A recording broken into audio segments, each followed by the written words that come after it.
Hi guys, welcome to Cricket Arbitrator. The name is Vivek and the purpose of this video is to reinforce the knowledge of laws of cricket that are imperative to not only the match officials but also team captains. Let's begin with cricket preamble. Cricket owes much of its tradition and enjoyment to the fact that it is played not only within the laws but also within the spirit of cricket. Now, what is spirit of cricket? The spirit of cricket, in my opinion, has got two parts to it, two elements essentially. Respect is essential to spirit of cricket, and another pivotal element to the spirit of cricket is fair play. Now, keeping respect in mind, all participants have a responsibility to ensure that fair play is conducted. Team captains are responsible for fair play and the behavior of its team members. Umpires are sole judges of fair and unfair play. Now, what it means is that umpires decide what is fair and unfair in addition to the decision making and adjudicating on decisions almost every ball. And they make decisions in a matter of few seconds based on the evidences that they can gather at the other end.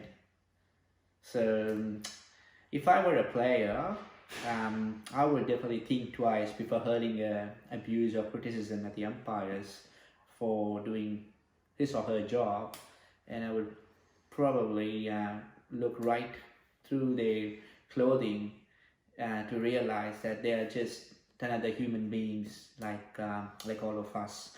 Now, keeping this in mind, keeping the preamble and the spirit of cricket, now let's get straight into let's say Law 20, and I say 20 because 20 is my lucky number.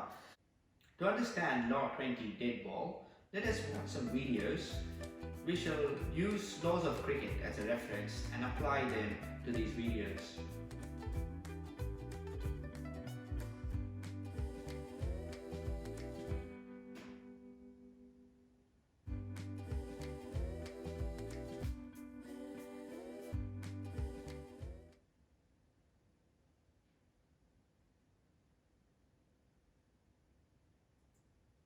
A quick recap of this video. Sorry for the poor quality, as this is all I could get from YouTube. Now, Kyle Mills from New Zealand has delivered a bouncer to Paul Collingwood, who was an English captain at the time. And being the last ball of the over, Paul Collingwood probably thinks it's the end of the over, and he takes a walk down the pitch, and the wicketkeeper puts the stumps down and appeals. The square-leg umpire, Azad Rauf, had now signaled to the third umpire, for a potential hit wicket or a run out.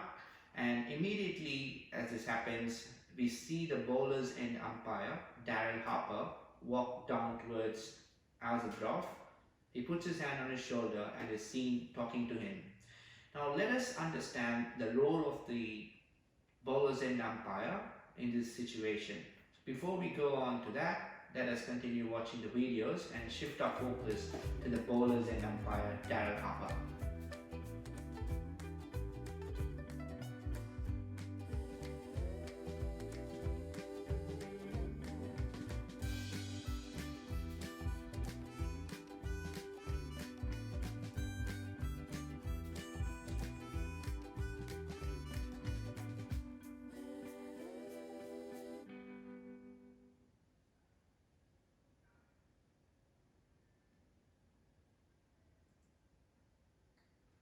As we saw, as soon as the appeal went, Daryl Harper started walking towards Azad Rauf, and he was seen talking to Azad Rauf, and then he made his way towards the New Zealand skipper Daniel Vettori at the time. And when we see him talk to him, what is the conversation about? Before we analyze that, let's get into the laws of cricket. Law 20.1.2. The ball shall be considered dead when it is clear to the bowler's end umpire that the fielding side and both batsmen at the wicket have ceased to regard it as in play. The key word here is the bowlers and umpire. Based on the laws of cricket, Daryl Harper, being the bowler's end umpire, has the sole decision-making authority to decide when or if the ball was dead before the stumps at the wicket-keeper's end was disturbed. I believe Daryl Harper handled this beautifully. He first approached Azad Rauf, and in my opinion, he would have said to Azad Rauf something to the effect, "I reckon the ball was dead before the stumps were put down, or the stumps were put down after I had called over." He followed this up by walking to Daniel Vettori and probably explaining the same thing to him. Let's see the repercussion of Daryl's conversation with Daniel Vettori.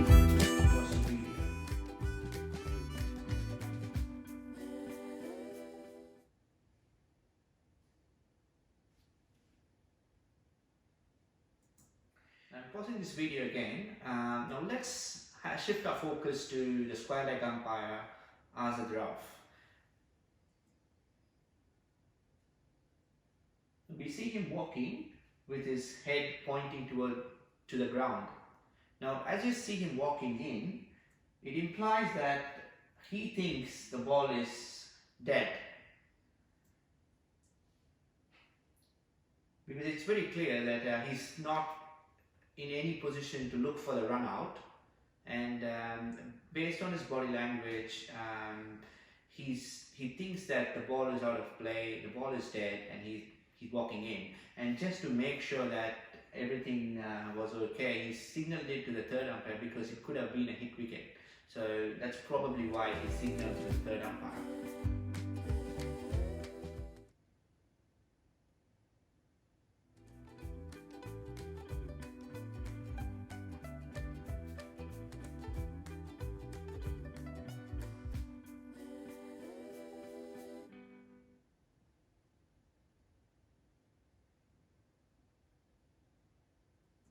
And all is well that ends well.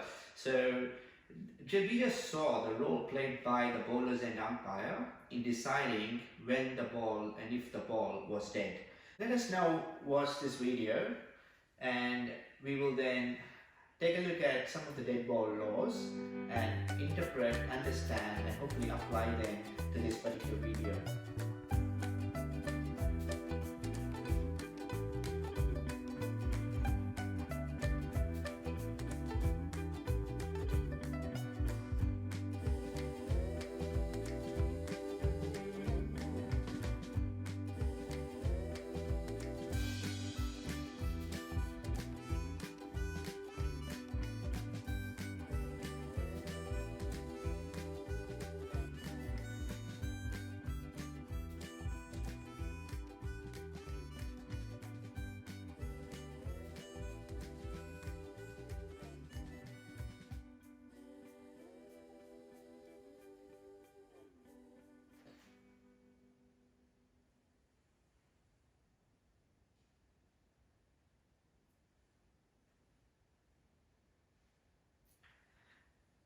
A quick recap of this video. The batting team needed 3 runs to win from one ball. The ball has been hit straight to short fine leg, and the fielder throws the ball to the keeper, who collects it cleanly, and the wicketkeeper thinks her team has won, and she throws the ball in the air, and immediately after that the batting team, one of the batting team members decides to go for the second run. Now, the umpires awarded the second run to the batting team, and therefore the game is a tie. Now, let us take a look at some of the dead ball laws, and hopefully we can try to understand and interpret them and try and apply them.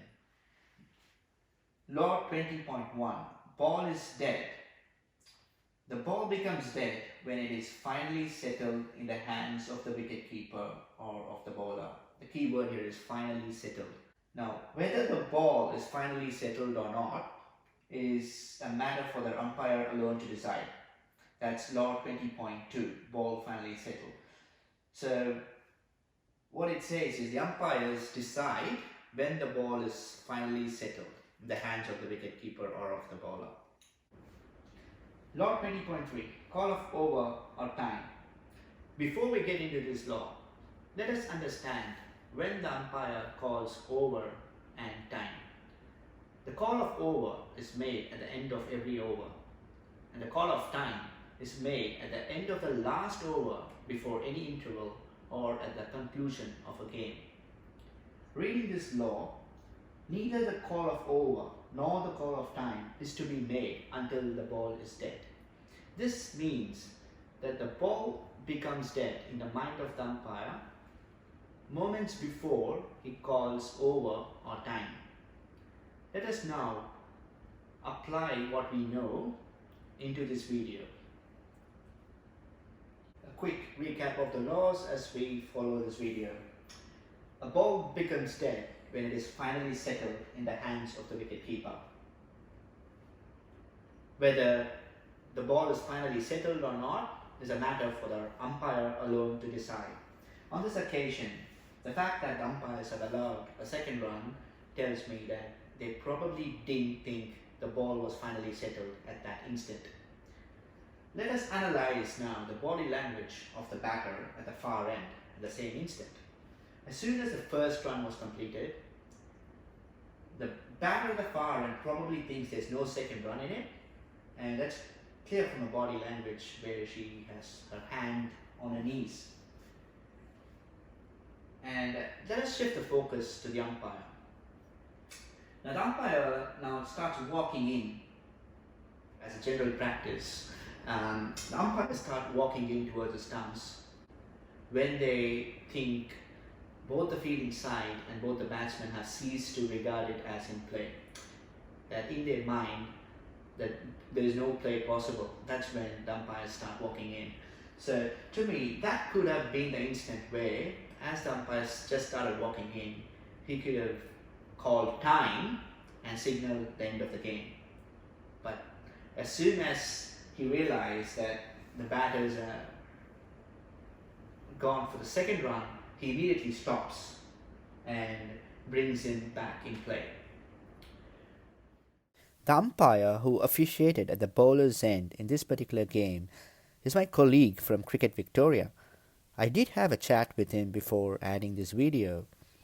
It is not my intention to mislead anyone into thinking that umpires have made a mistake in allowing a second run. The fact is, based on the laws of cricket, there are two possibilities. Number one, umpires could have ended play by calling time because Law 20.3 states that a call of time can be made at the conclusion of the match after the ball is dead. This usually happens when the umpire switches off by walking in. The other possibility is, of course, when umpires do not call time because there is action still happening in the middle. On this occasion, the second possibility prevailed. Are the umpires justified in allowing the second run? Now let us take a look at one of the law we saw earlier. The ball shall be considered to be dead when it is clear to the bowler's end umpire that the fielding side and both batsmen at the wicket have ceased to regard it as in play. The key word here is both batsmen at the wicket. And the question to be asked is, have both batsmen or both players on this occasion have ceased to regard the ball as in play? An umpire probably thinks that the batters had the intention of going in for another run, and due to the fact that the batters started running, umpires probably continued play and awarded the second run to the batting side. On a different day, the result could have been different. Let us watch this video to reinforce the knowledge of dead ball. Too late to Murray. Now he goes down, takes his 100, and he's only content for one. And Murray's only content for one as well. Let's be perfectly honest, he knew there was never a second run there. And to his absolute surprise, he looks around and Murray's been run out by Brendan McCullum. McCullum gives Murray a pat on the back as if to say, silly boy. Murray was never running. He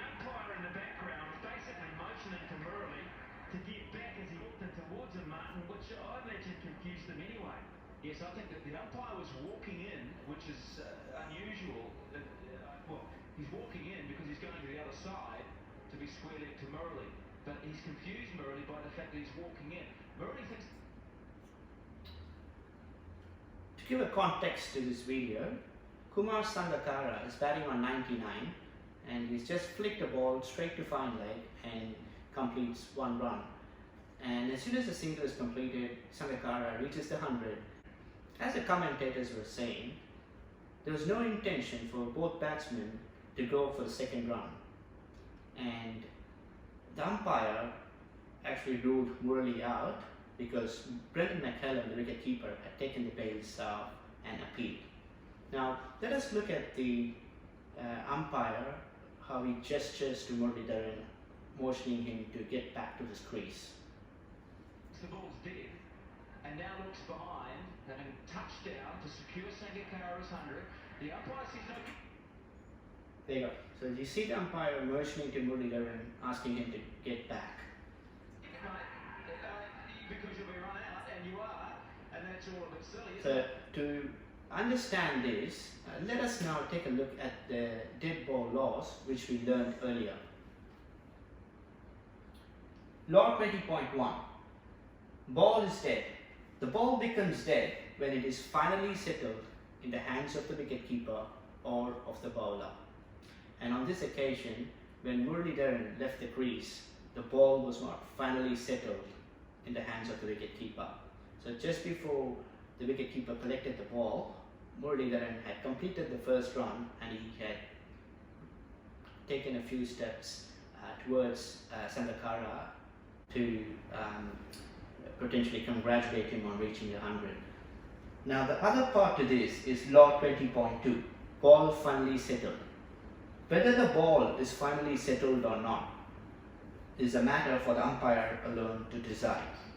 So on this occasion, the umpire, by motioning to Muralidharan and asking him to get back, clearly thinks the ball was not dead. And this is a very important law in the context that it put so much emphasis on the umpire to decide when the ball is dead. Now, some years after this incident happened, Brendan McCallum had a chance to reflect this at an MCC meeting. Let us now take a look at this video. Pains me to talk about it publicly. I'll tell you how I ran out in the time or Lutheran.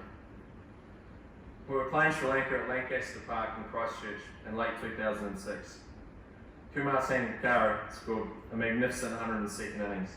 When Kumar reached his 100, Sri Lanka were 9 down. The ball was still in the air, being returned to me as the wicketkeeper. When Murali left his ground to congratulate Kumar on his 100, it landed in my gloves. I removed the bails and appealed. Murali was given out and we went on to win the match. Not surprisingly, the incident created controversy and bad feelings. The Sri Lankans were stunned. The captain, Mahela J. Wardner, another good man, said at the time, legally it was run out. The ball was alive, but we play in an age where we talk about the spirit of the game. Hopefully it won't happen again. It's not the way to play cricket. To summarize, as Brendan McCallum said, legally it was run out, but whether it was within the spirit of cricket or not is a totally different matter. Let us conclude this episode by watching the Laws of Cricket dead ball animation. Dead ball. There are times when a ball becomes dead. Some are automatic, others are down to the judgment of the umpire. Once the ball is dead, nothing can happen which affects the scores or the game until the ball becomes live again. Here are some common examples where a dead ball is automatic. The ball is automatically dead when it is finally settled in the hands of the wicketkeeper or of the bowler. This is effectively once everyone realises that nothing else can or will happen from that particular delivery. Or when a boundary is scored. Or a batsman is dismissed. Or when a ball becomes trapped between the bat and the person of a batsman, or between items of the batsman's clothing or equipment, or even the clothing of an umpire. There are times when the umpire must decide whether a ball is dead. For example, when there is a serious injury. Or when, less seriously but no less distracting, the striker is put off by, say, a bird flying in front of his or her face. Quite reasonably, the umpire will signal a dead ball. So essentially we saw ball becoming dead either automatically or umpire calling and signaling a dead ball. So with automatic dead balls, we saw a lot of examples when the ball becomes automatically dead. We saw the ball becomes automatically dead when a wicket falls, when a boundary is scored, when ball gets lodged between the batsman and person of his equipment, or when ball is lodged in the clothing of an umpire. And the other occasion when the ball becomes automatically dead is at the conclusion of a match, and at times when there is a need to award penalty runs to one of the sides, the ball becomes automatically dead. Examples of this could be ball hitting the helmet placed behind the wicketkeeper, and ball becomes dead due to illegal fielding when a fielder illegally fields the ball with his hat or any other tool which is termed as non-legal in cricket. The ball becomes automatically dead because there is a fire and penalty awarded to the batting team. And then there are instances where umpire signals dead ball, like when an umpire leaves his position to consult with the other umpire, he generally signals dead ball before he leaves his position. And then I'm thinking of other instances where the bowler does not deliver the ball, or the ball accidentally slips before the bowler delivers the ball. So those are examples of umpire calling and signaling dead ball. And with that, we'll conclude this dead ball video. Thank you.